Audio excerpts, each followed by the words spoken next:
2023 would have been a great year. It could have been the year that we will make everyone remember the Titans. But too bad, it seemed like to be an attack on the Titans. And that's all the puns I can think of in the 20 seconds I have for this intro. So, hey everybody, I'm Cortez, and I'm a critic, and we're talking about the Tennessee Titans as they've lost the king, but they got Snead.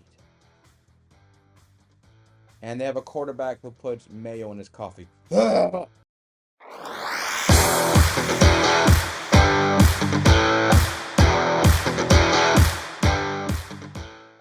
The Tennessee Titans. Quick question. Did anyone think anything accomplished was going to happen for the Titans this year? I didn't. I thought Jaguars were going to run away with the division. Tennessee still has Derrick Henry, and I felt like he was going to be the only reason they had a chance. Anyone else? I still feel like the A.J. Brown situation was handled very poorly. And the defense doesn't really scream to me as, yay, defense! So, yeah, I don't know what to think of Tennessee when the season started. But for some reason, I thought with Derrick Henry, he was going to push for 1,800 yards, 20-plus touchdowns. And he was going to be the reason why he was going to lead them into the promised land. That's what I thought anyway. I think everyone thought of that too. Then Will Levis had that one good game, and then there was hope for about 24 hours, and then we're back here again. Now they get the Terry Snead, the trade Snead for Snead. I can't pronounce his name. Seriously, I'm having a hard time pronouncing. They got one of the better defensive back out of the Kansas City Chiefs backfield, and now in Tennessee. So at least you can say they are trying.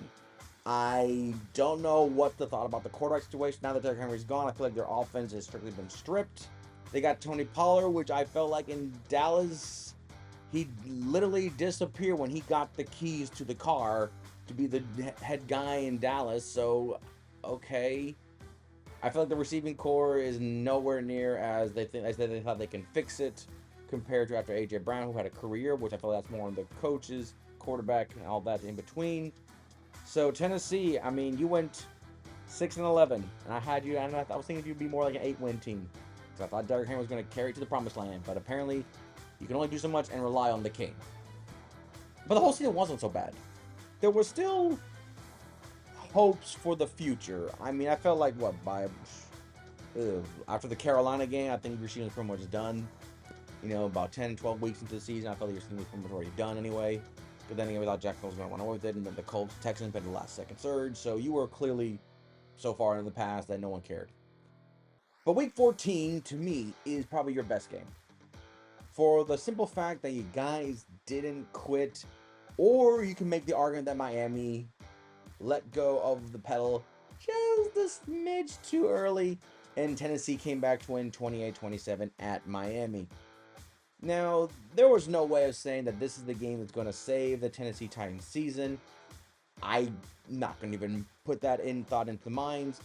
I mean, Tennessee was 5-8. The season's felt pretty much lost at this point. It's just the fact that they didn't quit is why I'm giving them the nod. Yes, you can make the argument that, well, maybe there were some games a little earlier in the season that just felt like, maybe that would have been maybe the game against Atlanta, where Will Levis showcases his potential and his choice of mayonnaise in his coffee. But yeah, that was still cool. But Miami was a playoff bound team. Miami was fighting for potentially top billing for a home field advantage, at least either win the division or so. Miami had way more at weight than Atlanta did. And Tennessee did it at one point. Miami, I'm trying to find the exact percentage here. According to ESPN.com, and the score was Miami 27, Tennessee 13, with 3 minutes left in the fourth quarter. Miami was sitting at a 98.8%. And I think, that's the highest probability for them to win. 98.8. But then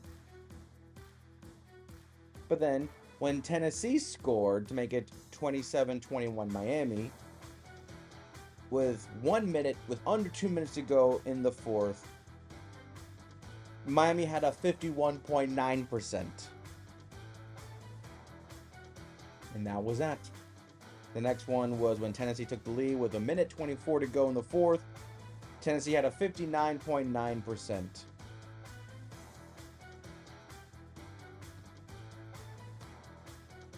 Tennessee didn't quit, even though no one would have blamed them. Funny enough, that gave Tennessee its first, I think maybe their only, road win of the year. It was definitely their first. They were 0-6 going into that game, and they won their first road game. And according to looking back at the schedule, their only road victory of that year. That could have been Miami's worst game, thinking about it like that now. But that was Tennessee's best game. They didn't quit when the season pretty much did. Your worst game. Week 11 versus the Jacksonville Jaguars. I could have picked any of them. I could have picked any of your losses. I could have picked any of them as your worst game. Why did I pick the Jacksonville Jaguars?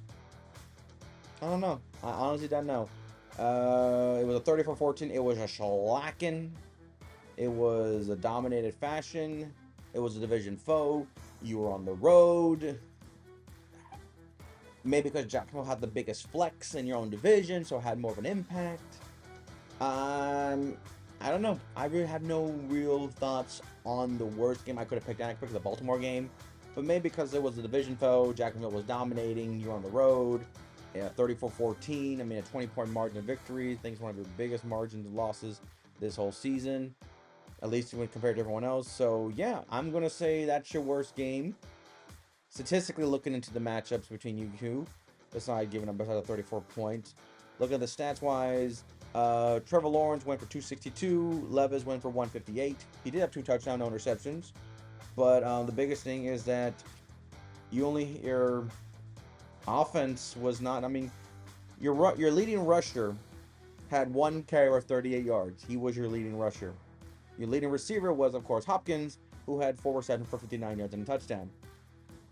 Which, the way Jacksonville scored on you and the way they just went up and down the field, I can't help but feel like it's the Tennessee's defense, which, saying that always hurts me when I have to look at a defense and say, man, when a defense just gets shellacking, you can't say, offense, do your job, because they'll be like, well, then why don't you do your job and stop the offense? So, yeah, football is a very much a team game. You can't just have one guy who scores all the points, like, LeBron or Kobe can do. So, yeah, this is probably your worst game. I could pick any one of them, but division foe, shellacking, Will Levis showcased that maybe he's not the guy that we thought he was when he beat Atlanta early in the season. We don't know, but yeah, it was just another random beat. I mean, when teams have a lot of losses, sometimes there's no real. I mean, there's some losses that are just like like shutouts, big blown leads. Those would be your worst game. But honestly, probably by the end of the third quarter, there was probably people thinking, I guess we're done. I guess I can leave the stadium and go to try to beat traffic. Your MVP for your Tennessee Titans is no real surprise. I've been praising the king all day. Yes, Derrick Henry is your offensive, or I should say your MVP. Sorry, my computer. There you go. Sorry, my computer a little malfunction there. Derrick Henry, MVP. He had 1,100 yards rushing. He was the main reason for the team's any success. He had 12 touchdowns, and he said goodbye. And now he's a Raven, which we'll talk about that when we talk about the Ravens, because that is big news. But yeah, he was your guy. Derrick Henry was the king. He was the king. He was the force. He is probably the. Derrick Henry is a specimen of specimens. I am not surprised that he's not, caught up in some controversy about that he must be on something, or he must be, a mutant, or some type of, celestial being or some kind, because he is 6'3", 247 pounds. Just make it 6'3", 250, and he runs with such aggressiveness and some sense of grace. It is amazing for a guy this big and a running back, mind you, to be this effective. I think Baltimore is perfect for him because I don't feel like he's going to be utilized as much, especially with Lamar Jackson being that, fake the running back, and then So I think Henry is going to be wonderfully effective in Baltimore.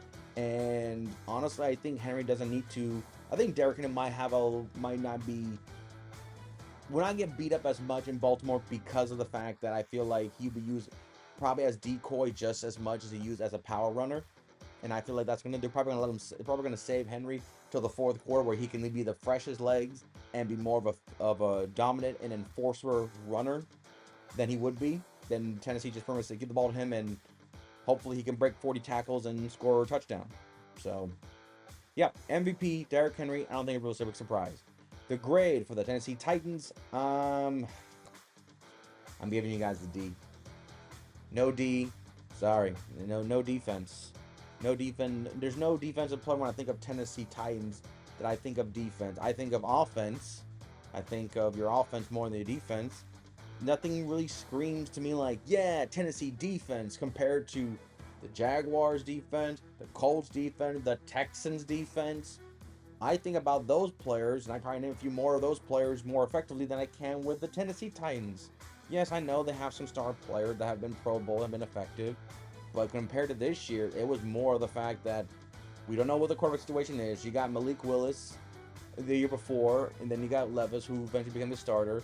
Tannehill, who is there, maybe in spirit or maybe not. Maybe it's just his corpse and his spirit is like, I'm just waiting for the season to end so I can go somewhere else, if he does.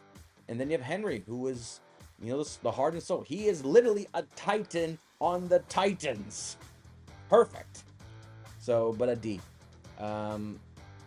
There's the bright spots. I think Hopkins had a decent year. Going with a team that he probably thought had potential. He was the leading receiver. He did have 1,000 yards receiving, so maybe he's not completely done. But yeah, as of right now, yeah, D. Sorry, guys. And that was the Tennessee Titans. We're down 2 teams, and now we're going to talk about the 2 teams that actually made the playoffs in our minds, but really only one did. The other one fell off. We all thought Jacksonville and Houston were going to both make it, right? At least Jacksonville.